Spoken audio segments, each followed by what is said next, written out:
Very good morning, students. Welcome to your economics class. We are going to start today the fourth chapter of microeconomics, that is consumer equilibrium, with indifference curve analysis. हम chapter 3 cover कर चुके हैं, जिसमें हम utility analysis पढ़ रहे थे, जिसमें हम ये देखते थे कि हमारा जो कंज्यूमर है, what would be the stage when the consumer will be highly satisfied. ठीक है, a situation where a consumer is highly satisfied and we analyze his behavior कि कितने यूनिट्स वो कंज्यूम करेगा, तब जाके जो है कंज्यूमर जो है इक्विलिब्रियम में आएगा. और उसके बियॉन्ड अगर वो परचेज या कंज्यूम करता है तो उसका जो सेटिस्फैक्शन है वो धीरे धीरे कम हो जाएगा. ठीक है, तो this we have already covered in our third chapter. Now the second approach through which we can find out that whether a consumer is in equilibrium or not is indifference curve analysis. ठीक है, अब indifference curve analysis में consumer कब equilibrium में होता है ये हम बाद में देखेंगे, बट उससे पहले we should be knowing what is the meaning of indifference curve. Indifference curve होता क्या है? इंडिफरेंस कर्व जो है इंडिफरेंस सेट के बाद बनता है. ठीक है, तो जो कुछ मेजर टॉपिक्स हैं जो हम इस चैप्टर में कवर करने वाले हैं, that is indifference curve analysis, different from utility analysis, assumption of IC analysis of consumer equilibrium, indifference set and indifference curve, feature and properties of indifference curve, consumer's budget and optimum choice of the consumer, consumer equilibrium. तो last में जो है topic, उसमें हमें बताया गया है कि इंडिफरेंस कर्व के थ्रू किस तरीके से हम बता सकते हैं that whether the consumer is in equilibrium और नॉट. तो उससे पहले जो सारे टॉपिक्स हैं उसमें हम उसमें हम इंडिफरेंस कर्व के बारे में अच्छे से समझेंगे, प्रॉपर्टीज़ और फीचर्स समझेंगे. And then there is one important part in this chapter, that is budget. ठीक है, कि कंज्यूमर का बजट कितना है, बजट लाइन क्या होती है. तो इस चैप्टर में दो मेजर components हैं, one is indifference curve and the other is budget line, and today we are going to focus on indifference curve. So it is given to us. सबसे पहला टॉपिक है IC analysis and indifference curve analysis, और why is it different from utility analysis. So student, we already know that when we were studying about the utility analysis, at that point of time in that content we always focused on the assumption that the utility will be measured in cardinal numbers. ठीक है, तो utility analysis का जो सबसे बड़ा drawback है, ये जो बेसिक लिमिटेशन है, वो ये कहती है that the utility would be measured in cardinal numbers. ठीक है, 1 2 3 एट्सेट्रा. बट आईसी एनालिसिस में ये अजम्पशन को डिस्कार्ड कर दिया, डिसकंटिन्यू कर दिया. IC analysis does not focus on this assumption कि हम जो है अपनी यूटिलिटी को नंबर्स में मेजर करेंगे. ठीक है, it is based on the concept of ordinal measurement of utility. Ordinal measurement में क्या होता है, जिसमें हम अपनी यूटिलिटी को रैंक करते हैं. Either we will be highly, either the utility will be high और it will be low, either it would be more और इट वुड बी लेस. मतलब हम क्वालिटेटिवली जो है रैंक वाइज जो है अपनी यूटिलिटी को एक्सप्रेस करते हैं. हम अपनी यूटिलिटी को नंबर्स में एक्सप्रेस नहीं करते. ठीक है, तो इंडिफरेंस कर्व एनालिसिस का जो ये बेसिक फीचर है वो यही है that it has discarded the basic assumption of utility analysis कि हम अपने जो यूटिलिटी है उसे नंबर्स में एक्सप्रेस करेंगे. नहीं, इस चैप्टर में इंडिफरेंस कर्व में ये इस चीज़ पे फोकस नहीं किया गया. हमने इस अजम्पशन पे काम नहीं किया. हम बल्कि इस अजम्पशन पे काम करेंगे कि हमारी जो यूटिलिटी है उसे हम रैंक कर रहे हैं एज हाई और लो, मोर और लेस. ठीक है, तो this is how indifference curve analysis is different from utility analysis. Now what are the assumptions, किस बेसिस पे क्या मानना पड़ता है, किन चीज़ों को फॉलो, किन बातों को फॉलो करना है while we are considering the indifference curve analysis. So सबसे पहला assumption तो ये है कि money income of the consumer is given and it does not change. तो when we are working on the consumer equilibrium, when we wish to find out that this particular consumer is in equilibrium or not, तो उस time पे जो उसकी money income है वो हमें given है. ठीक है, जो भी उसका एनुअल इनकम या मंथली इनकम या जिसके बेसिस पे भी हम इक्विलिब्रियम फाइंड आउट कर रहे हैं, हमें वो इनकम जो है, मनी इनकम जो है वो गिवन है and it will not change through out. ठीक है, वो थ्रू आउट सेम रहने वाली है. कंज्यूमर जो है वो ऐसे गुड्स पे स्पेंडिंग कर रहा है जो कि सब्सटीट्यूट गुड्स हैं, जिनको एक दूसरे which can be substituted for each other. जैसे इन्होंने एग्जांपल दिया है एप्पल्स एंड ऑरेंजेस, और वी कैन से टी और कॉफ़ी, वीट और राइस, ठीक है। तो सब्सटीट्यूट गुड्स पे जो है फोकस किया जा रहा है in indifference curve analysis. Next is that the consumer preference or the scale of preference for the two goods is well defined. Generally speaking, his intensity of desire for a good would increase when he has less of it. Likewise, his intensity of desire for a good would decrease when he has more of it. तो consumer की preference किस basis पे हमने जज की है, ठीक है, डिफाइन की है कि जब उसके पास कोई क्वांटिटी कम होगी, कोई गुड कम होगा, तो वो उसके लिए ज़्यादा डिज़ायर रखेगा, और अगर उसकी क्वांटिटी जो है कम हो जाएगी जब उसके पास वो जो गुड्स हैं वो ज़्यादा होंगे, जो कि मेरे ख्याल से जनरल लाइफ में भी होता है। हमारे पास जब कोई चीज़ कम होती है तो हम उसकी डिज़ायर ज़्यादा रखते हैं, और अगर कोई चीज़ हमारे पास अबंडेंस में पड़ी है then the desire of it gradually declines. So it is based on this perception the consumer preference depends on the quantity of good that is kept with him. Okay, so more of the good always gives more satisfaction to the consumer. Last assumption is that जितना ज़्यादा हमारे पास goods होते हैं उतनी ही हमें ज़्यादा satisfaction मिलती है।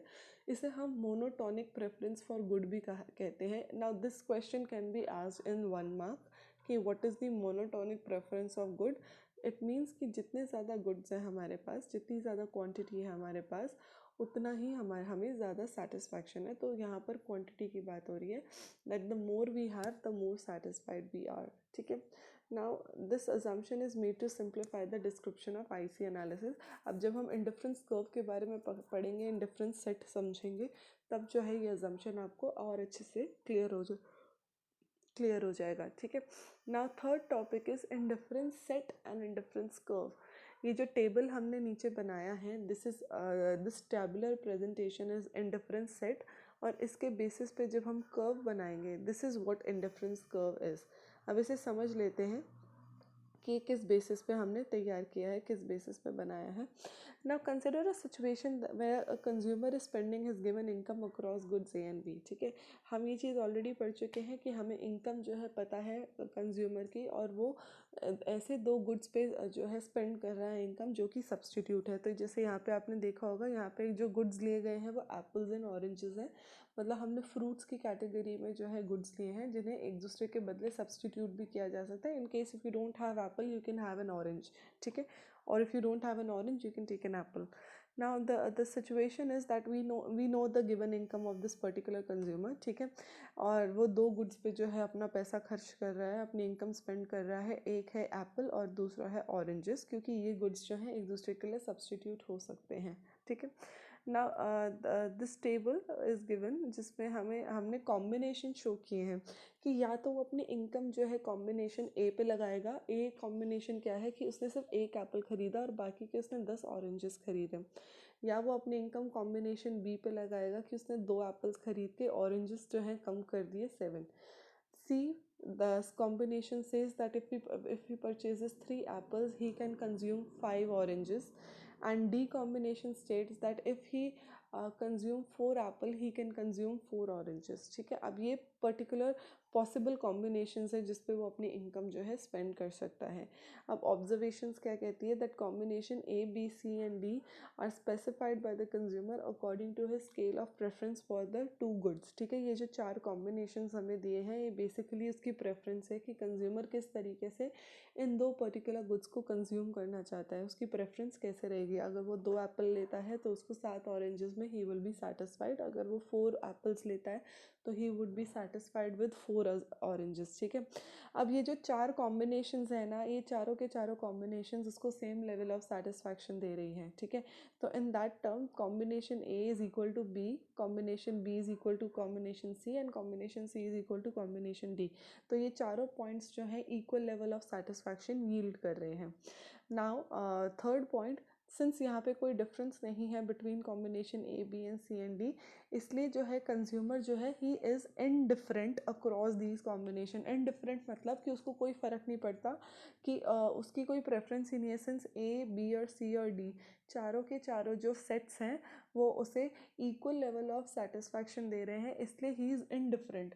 It doesn't matter to him, वो इन चारों में से कोई भी कॉम्बिनेशन जो है परचेज कर सकता है, क्योंकि उसको चारों से इक्वल ही सेटिस्फैक्शन मिलेगी। तो उसकी कोई चॉइस नहीं है कि उसको ए प्रेफर करना है या उसको बी प्रेफर करना है या उसको सी प्रेफर करना है। ही इज़ इनडिफरेंट, उसे फ़र्क नहीं पड़ता। ठीक है, इसका मतलब यही है। इनडिफरेंस मतलब that consumer is indifferent, that he doesn't it doesn't matter to him कि उसे किस कॉम्बिनेशन के लिए जाना चाहिए, क्योंकि चारों के चारों कॉम्बिनेशन जो है इक्वल लेवल ऑफ सेटिस्फैक्शन उसको देंगे।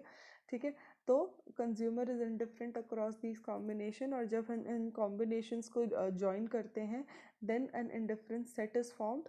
और इन इंडिफरेंस सेट को जो इंडिफरेंस सेट के जो पॉइंट्स हैं, whenever we join these points, so we'll get a indifference curve. ठीक है, तो each point on this curve, जैसे कि ए बी सी डी, ये सारे के सारे जो है एक ही कॉम्बिनेशन बता रहे हैं टू गुड्स का, एप्पल या ऑरेंजेस का, और ये सारे के सारे कॉम्बिनेशन जो है सेम लेवल ऑफ सेटिस्फैक्शन दे रहे हैं हमारे कंज्यूमर को।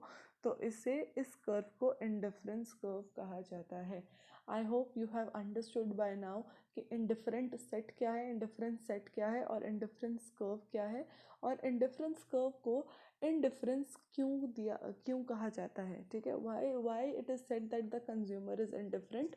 क्यों? क्योंकि कंज्यूमर को कोई फ़र्क नहीं पड़ता, उसके लिए कोई भी डिफरेंस नहीं है कॉम्बिनेशन में। वो अगर ए कंज्यूम करेगा वो तब भी उतना ही खुश रहेगा, वो अगर बी कॉम्बिनेशन खरीदता है वो तब भी उतना ही खुश है। तो ये जो चारों के चारों पॉइंट्स हैं, इन चारों पॉइंट से मिलने वाला जो सेटिस्फैक्शन है वो कम्प्लीटली इक्वल है, कोई डिफरेंस नहीं है बीच में, इसलिए इसको इंडिफरेंस कर्व कहा जाता है। ठीक है, so this is what indifference curve is and this is how we draw the indifference curve. अगर आप देखें तो it is downward sloping, it is convex to origin. ठीक है, और ये दो उन्हीं ये इंडिफरेंस कर्व जो है सिर्फ उन्हीं दो गुड्स में यूज़ किया जा सकता है जो कि सब्सटीट्यूट गुड्स हो। क्योंकि सपोज़ अगर हम सब्सटीट्यूट गुड्स नहीं लेते, अगर हम ऑरेंजेस के साथ साथ जो हैं क्लॉथ ले लें, ठीक है, तो now you can not define कि आपको कितने ऑरेंजेस और कितने क्लॉथ लेना है या कितने आपको कपड़े खरीदने हैं, तो आपस में कोई मेल ही नहीं है। तो कंज्यूमर जो है वो डिसाइड ही नहीं कर पाएगा कि वो किस कॉम्बिनेशन पे सेटिस्फाई होगा। ठीक है, because they both are incomparable, cloth can not be compared with oranges. So वो डिफरेंस जो वो कॉम्बिनेशन जो है सेट ही नहीं हो पाएगा जिससे उसे इक्वल लेवल ऑफ सेटिस्फैक्शन मिल सके। ठीक है, तो इसलिए इंडिफरेंस कर्व का ये सबसे बड़ा अजम्पशन है कि हम जो है अपने गुड्स को जो है we take the substitute goods. ठीक है, तो अजम्पशन से एक बार दोबारा समझ लेते हैं कि इनकम हमें गिवन है कंज्यूमर की, दूसरा कंज्यूमर जो है उन गुड्स पे फोकस करेगा जो कि सब्सटीट्यूट गुड्स होंगे, थर्ड की कंज्यूमर की जो प्रेफरेंस है इट इज़ वेल डिफाइंड, जितना जो उसके पास कम है, जो क्वांटिटी उसके पास कम है उसका मन होगा कि उसे और ज़्यादा खरीदे। जैसे अगर आप सेट में देखें, टेबल देखें कि एप्पल्स उसके पास कम थे, फर्स्ट केस में उसके पास एप्पल्स कम है और ऑरेंजेस बहुत ज़्यादा हैं, ऑल्दो ही सेटिस्फाइड, बट उसकी डिज़ायर जो है एप्पल्स के लिए धीरे धीरे बढ़ती जा रही है क्योंकि एप्पल्स उसके पास कम थे। ठीक है, तो यही इन्होंने इस पॉइंट में एक्सप्लेन किया है कि जो चीज़ कम होती है अमाउंट में उसकी डिज़ायर भी ऑटोमेटिकली बढ़ती है। और फोर्थ अजम्पशन ये कहता है कि जब ज़्यादा से ज़्यादा गुड्स आपके पास होते हैं तो वो आपको ज़्यादा से ज़्यादा सेटिस्फैक्शन देते हैं, तो it is known as monotonic preference for a good. And last is that consumer is of course he is rational, उसका जो मोटिव है वो यही है कि उसे सबसे ज़्यादा सेटिस्फैक्शन मिले, no matter on what combination he is. ठीक है, so these were the four assumptions. हम इंडिफरेंस सेट समझ चुके हैं, इंडिफरेंस कर्व हमें पता चल गया क्या होता है। नेक्स्ट क्लास में मतलब जो नेक्स्ट वीडियो में पोस्ट करूँगी उसमें I will explain the further topics. ठीक है, thank you so much, I hope you have understood it well, thank you.